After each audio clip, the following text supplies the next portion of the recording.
In my last two videos focusing on current and future developments in Montego Bay, I spoke about upcoming developments which include connecting the ship terminal with Harmony Beach Park and the creation of an entertainment park, just to name a few.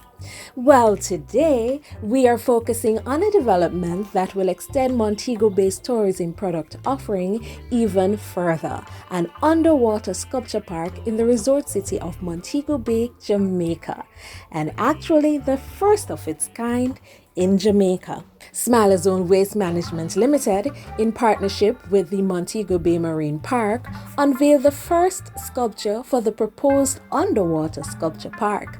The sculpture was donated to the Montego Bay Marine Park by Smilozone as a part of their project Save Our Reefs, an inaugural project of Smilozone CAYMAN'S, the charitable arm of the company. Right, I'm Lauren Daly. I'm the operations manager at Smilozone, and it is indeed an honor to stand here with you all today for this inaugural event of the launch of our project Save Our Reefs, which is a part of the Smilozone CARES project. But before the official handing over and unveiling of Jamaica's first underwater sculpture park, we went out on a catamaran to the site where the sculpture would be deployed at a later date. Let me show you what happened. You know where the marine park is? Where? Yeah. At Pier 1? No. No, the marine park goes from just outside of the Great River Bridge all the way up past the airport to Tropical. We have two sanctuaries within the park. One is in the lagoons, in other words, no fishing. And that is the oldest sanctuary in Jamaica, as a matter of fact. The other one starts about at Aquasala, which is now Fletcher Beach again, and it goes all the way up to Tropical Beach. Okay?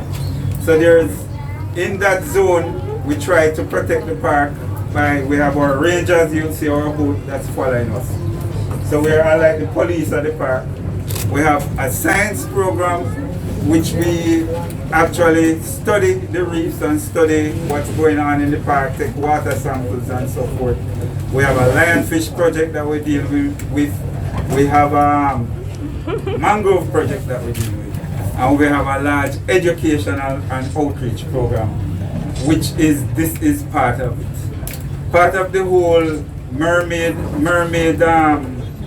concept, which you will see mermaids today. Anybody ever see mermaids before? You never see them before? The children always ask us if the mermaids are real, and I say to the parents they're as real as Santa Claus. Okay. But anyway, I'm going to turn it over to Charlene to just speak a little bit about our educational and outreach program, some of the things that we do. So hi everyone, I am Charlene Forrester, and I am the Outreach and Education Officer here at the Montego Bay Marine Park. So essentially our education program is geared towards everyone, basically getting persons in the public, the school, tertiary, right down to kindergarten aware about the marine environment, how to best take care of it, and different activities that they can do to contribute to the health of the environment.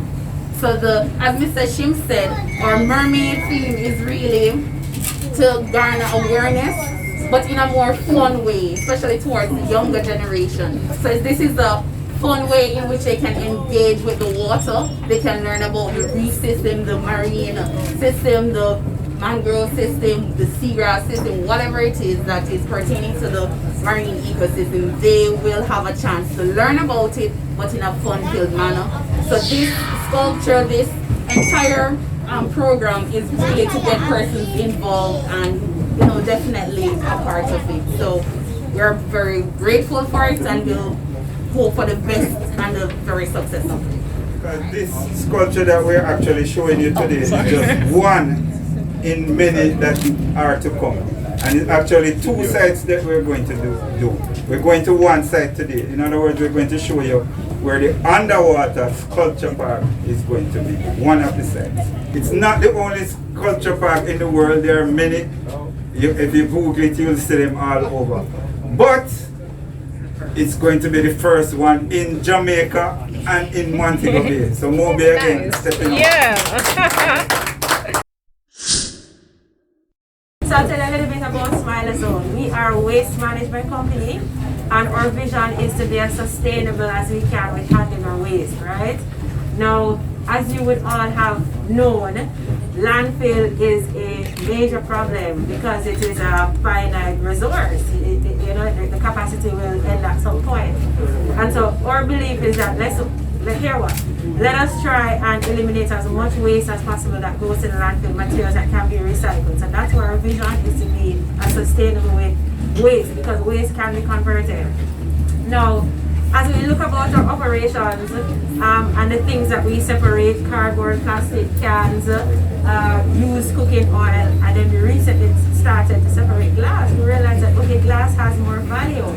And so we decided that let us see how we can contribute to the environment, because Jamaica has a wide flora and fauna and many biodiversity.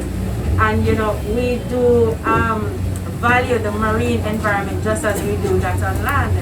And so what we have done is that we have partnered with an artist, which is Toby Grant. He will be speaking to you shortly, to create these sculptures that will be submerged in the ocean. Now, as you all know, and Mr. Shim alluded to it just now, is that our coral reefs are under threat. The marine environment is under threat.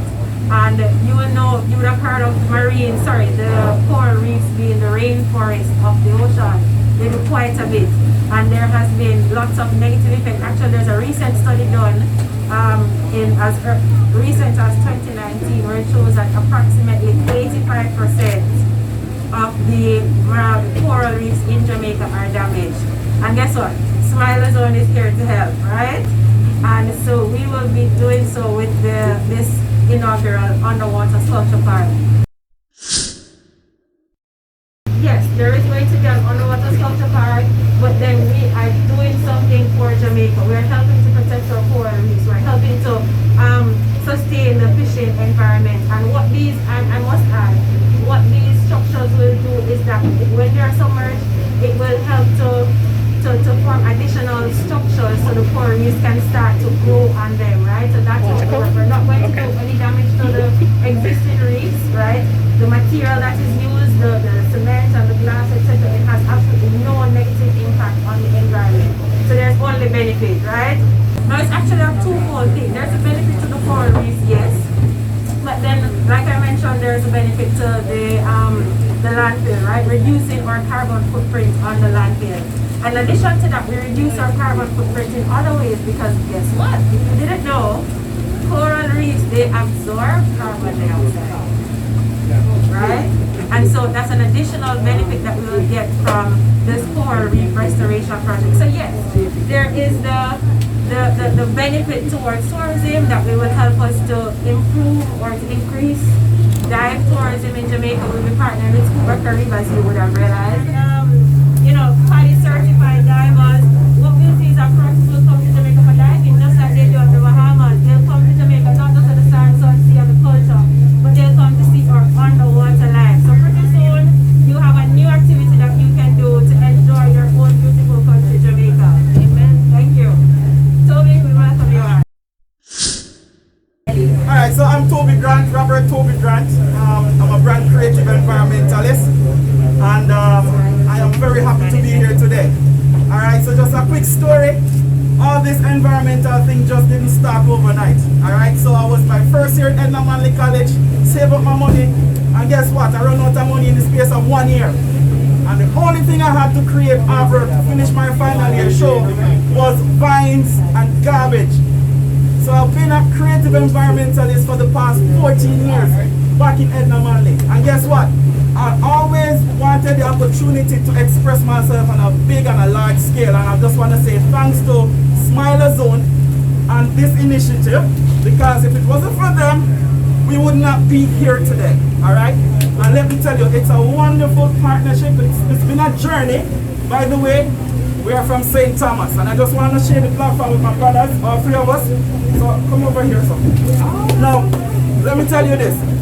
As much as I'm very creative, I'm zero technical in terms of skills. So, in order for us to accomplish this amazing sculpture, which is a process, right, I have to draw for the experts. Alright, so it wasn't easy, Frank can tell you. By the way, people, for us to create the original prototype of the sculpture, we have to use plastic. Like thousands of shredded plastic went together, molded together to create the first mermaid. So this is not the original sculpture. The original sculpture is tucked away nicely. But guess what? The process of making a mold for this sculpture is another process, talking in itself. And thanks to my brothers, we'll be able to accomplish that. And let me tell you this, guys, this sculpture is 80% glass and 20% cement. Yes. So imagine all of those crushed glass that's been collected in the resort and other places is being crushed and grind to create something like this. That's a major amount of waste material going to the one landfill being reduced right there. All right, and you forgot to mention that these sculptures will help to decrease shoreline depreciation. All right, very, very important. Our shoreline or beaches are being eaten away by the amount of tide coming in. This sculpture will help to cut that down. All right, and I just want to say thank you very much for having me a part of this project, and I want to say thanks to the Marine Park as well. You know, and I'm looking forward to that mermaid sanctuary. I'm gonna be having fun with this. All right, so thank you very much. Thanks.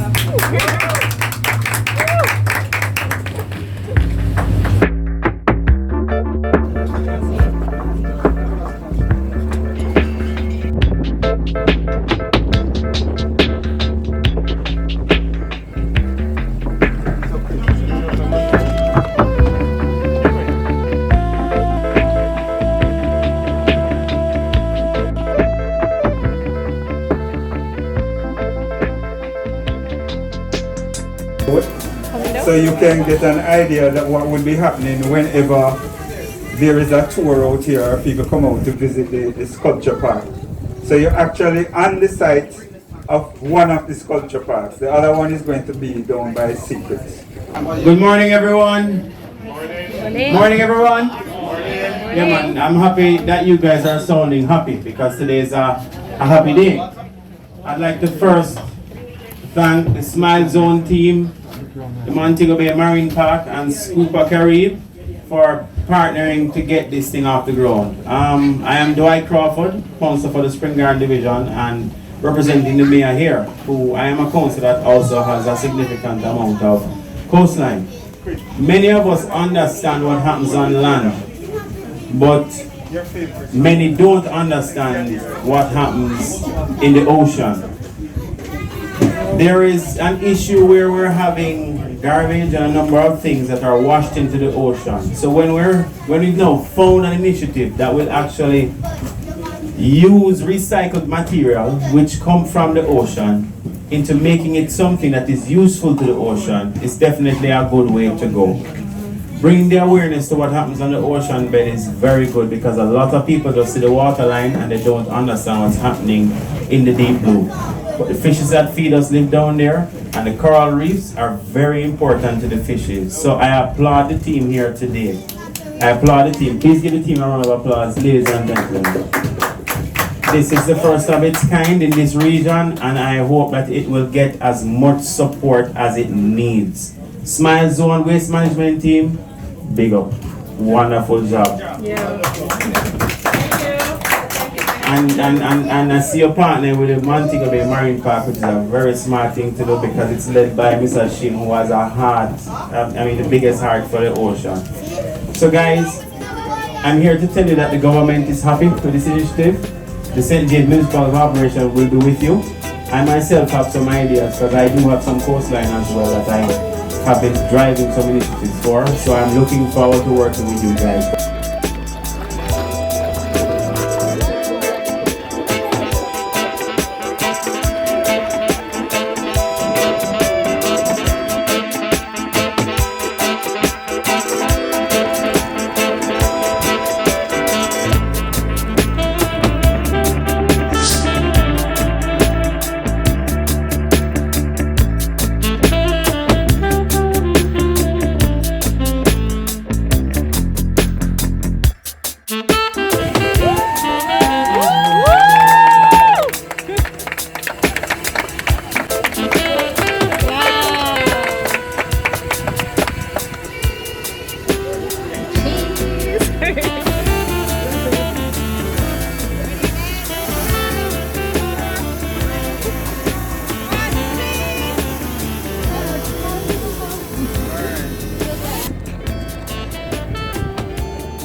Want to see more developments in MoBay?